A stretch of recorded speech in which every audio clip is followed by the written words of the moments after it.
Hey Max Pard, kamusta kayo? At ngayon, pag-uusapan natin ang 5 senyales na hindi ka talaga mahal ng isang lalaki.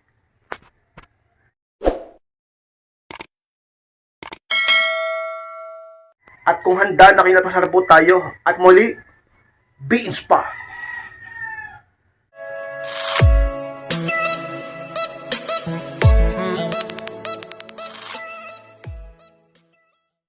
At ang unang senyales, Max Pard, na hindi ka talaga mahal ng isang lalaki, hindi ka na niya binibigyan ng oras.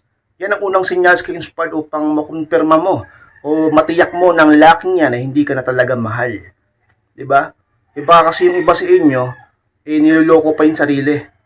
Hindi, kaya di siya nagbibigay ng oras sa akin kasi busy yun.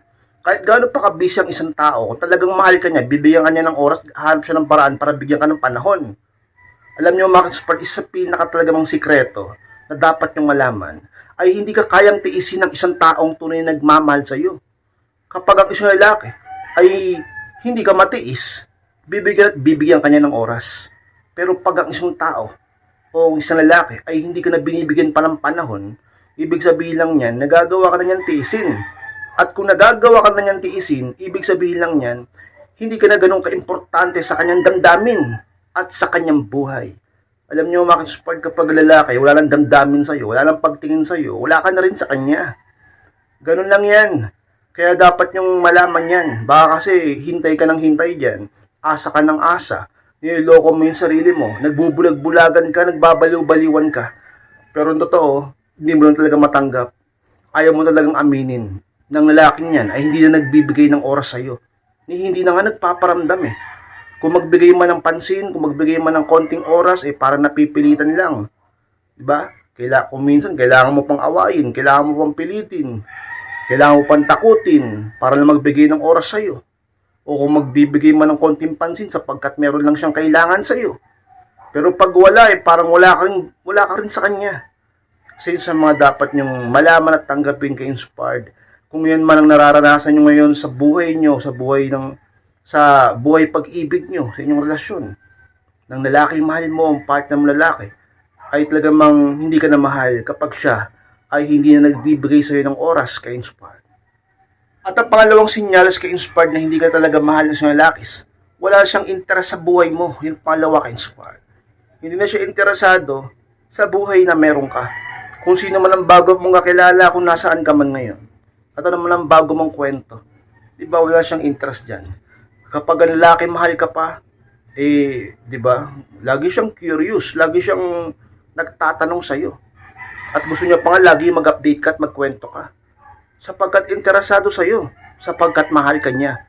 Pero ngayon kay Inspired na okay lang sa kanya kahit hindi kayo mag-usap, okay lang sa kanya kahit na hindi ka magparamdam, kahit na hindi kayo mag-usap sa call o sa chat, at hindi kayo magkita o hindi kayo magkasama, okay lang sa kanya. At kahit wala kang sabihin, kahit wala kang ikwento, kahit wala kang reklamo, okay lang sa kanya. Pagka ganyan wala sa yung interest ng isang tao, pag bumaba ang interest, bumaba na rin attraction. Kapag ganyan ang nangyari, ibig sabihin lang yan, nanlamig na yan sa'yo. Bakit siya nanlamig? Yun ang hindi natin masasabi. O baka naman alam mo bakit siya nanlamig. Ikaw mismo makakasagot. Diba? Pero pagka ganyan, ramdam mo na wala nang interest sa'yo, sa buhay mo, wala na rin siyang pakialam sa'yo. At yun ang totoo. Diba? Huwag na kayo magbulag-bulagan pa. Yung iba, sobrang tagal na naghihintay. Sobrang tagal nang umaasa. Sobrang tagal nang nagpapalin lang. Baka siya nagpapakasaya na sa iba samantalang ikaw andyan ka pa. Hintay nang hintay sa kanya. Pag yan wala nang interest sa'yo, ramdam mo, kitang-kita mo, talaga naman totoo, sa puso't isip mo, alam mo ang totoo, na wala na siyang interest sa'yo, talaga naman kayo, dahan-dahan ka na rin mag-move on, o lumayo, at magsimula muli. Hindi lang naman siyang lalaki sa mundo. Marami pang darating sa'yo kay Inspired. Pero isa yun sa mga signs na ang isang lalaki hindi ka talaga mahal. Wala siyang interest sa'yo, wala siyang interest sa buhay mo, o kung ano mang nangyayari sa'yo, ka-inspired. At ang pangatlong sinyals kay Inspired na hindi ka talaga mahal ng isang lalaki, malamig at walang effort ang pakikitungo niya. Yung pangatlo, Inspired. O diba, kapag sabihin natin nakikitungo siya sa'yo, nag-uusap kayo, may komunikasyon pa rin kayo, pero nararamdaman mo na malamig na siya, diba? cold treatment ng talagang pinaparamdam sa'yo, pinapakita sa'yo. At sabihin natin, wala nang ka-effort, hindi pong kunyari, halimbawa lang na nagbi-video call kayo. Noon, nung mahal ka pa niya, pag nagbi-video call kayo, focus na focus siya sa'yo. At talagang kinakausap ka. At gusto niya matagal pa kayo mag-video call. Pero ngayon, wala na. Habang nakabukas yung video call, kung ano nung pinaggagawa niya, parang ayaw kong kausapin. Kung kausapin ka man niya, parang wala na, inaantok-antok na siya, hindi na siya nakafocus sa'yo, parang lumulutang yung utak niya sa iba. Diba? Makikita mo naman yan mararamdaman mo naman yan. Pagka ganyan lalaki sa'yo, malamig na at wala nang effort ang pakikitungo sa'yo. Ka-inspired. Kapag ganyan ang sitwasyon, dumistansya ka muna. Baka kasi nawawala ng halaga mo sa kanya. O hindi niya na ito lubusang nakikita. Sapagkat lagi kang nandyan at alam niya ang totoo sa puso mo na mahal mo siya. Baka kailangan mo munang mawala. Baka kailangan mo munang mag-no contact sa kanya. Baka sakali makapag-isip-isip siya, doon ma-realize niya na mahal ka pa rin niya. At magbago ang pakikitungo niya sa'yo, hindi na malamig. Muling uminit sapagkat mamimiss ka niya. Kapag ganyan ang sitwasyon na nanlalamig sa'yo ang partner mo at wala nang ka-effort sa'yo, dumistansya ka muna. Huwag mong pagpilitan ng isang sitwasyon na talaga namang wala kang kontrol sapagkat mas lalo ka lang mababaon.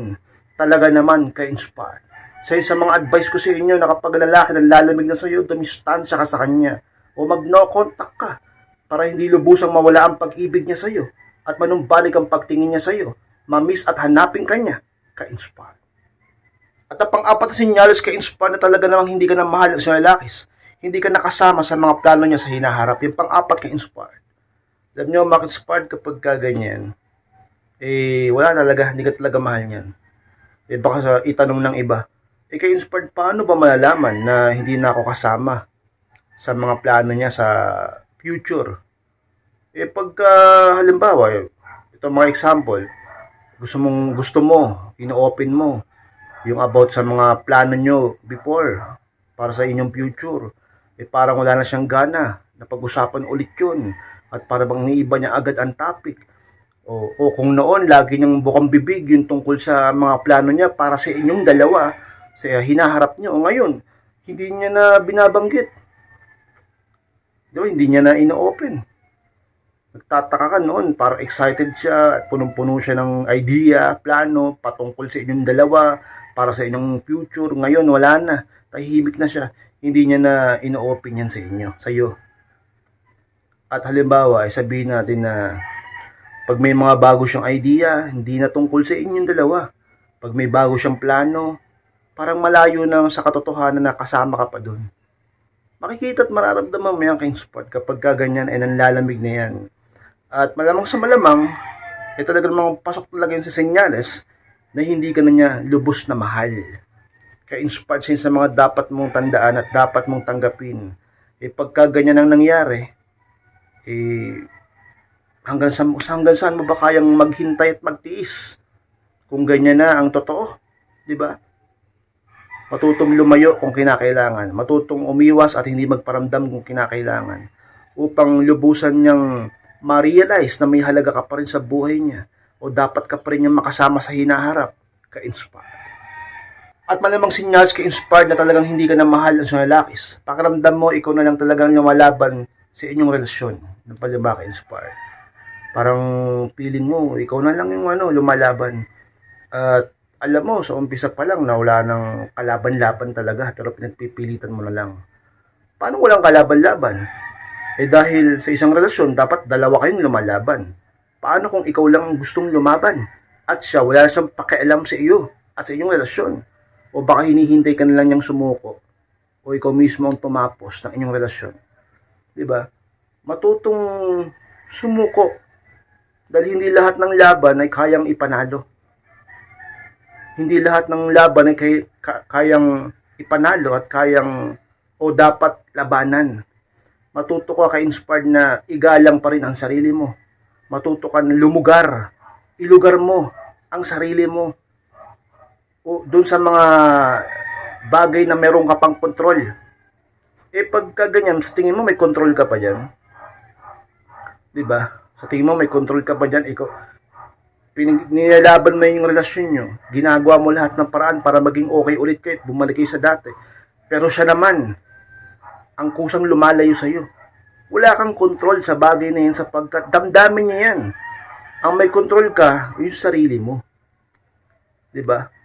Kontrolin mo muna yung emosyon mo, kontrolin mo muna yung sarili mo upang makapag-isip ka ng maayos at upang magawa mo kung ano ang tama. Diba? Eh yung iba, sinabi ko na nga huwag maghabol, habol pa rin. Kasi masyadong hindi nila makontrol yung emosyon nila eh. Sinabi na nga huwag mag-validate, di ka na nga sweet sa'yo. Hindi na nga nagpaparamdam. Ikaw pa yung kulit ng kulit, habol ng habol. Oh, hindi mo makontrol yung emosyon mo. Oo, mahirap kontrolin ang emosyon.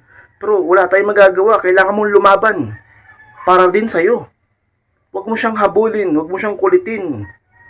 Kontrolin mo ang emosyon mo, kontrolin mo ang sarili mo upang maging sa bandang huli makontrol mo ang sitwasyon. Yan ang sikreto dyan. Sarili mo muna bago ang sitwasyon. Dahil kapag nakontrol mo ang sarili mo, ang emosyon mo, di ka naghabol, nag-no contact rule ka pa, mas pinili mo na mag-self-improve, doon marirealize niya ang halaga mo o mamimiss ka niya. Kapag nangyari yan, bumalik siya sa'yo, kontrolado mo ng sitwasyon. O di ba? Huwag niyong piliting kontrol ng sitwasyon kung ikaw mismo hindi mo makontrol ang sarili mo. Sarili mo muna. Kayo inspired, ayoko mawala siya. Gusto ko mag-usap kami, gusto ko magkasama kami, gusto ko ako lang mahal niya. Hindi mo nga pwedeng ipagpilitan ng mga bagay-bagay. Kayo inspired sa mga talagang sinyales na ang isang lalaki, malamang sa malamang ay hindi ka na mahal o hindi ka na ganun kahalaga sa kanya. Hindi na siya lumalaban para sa'yo.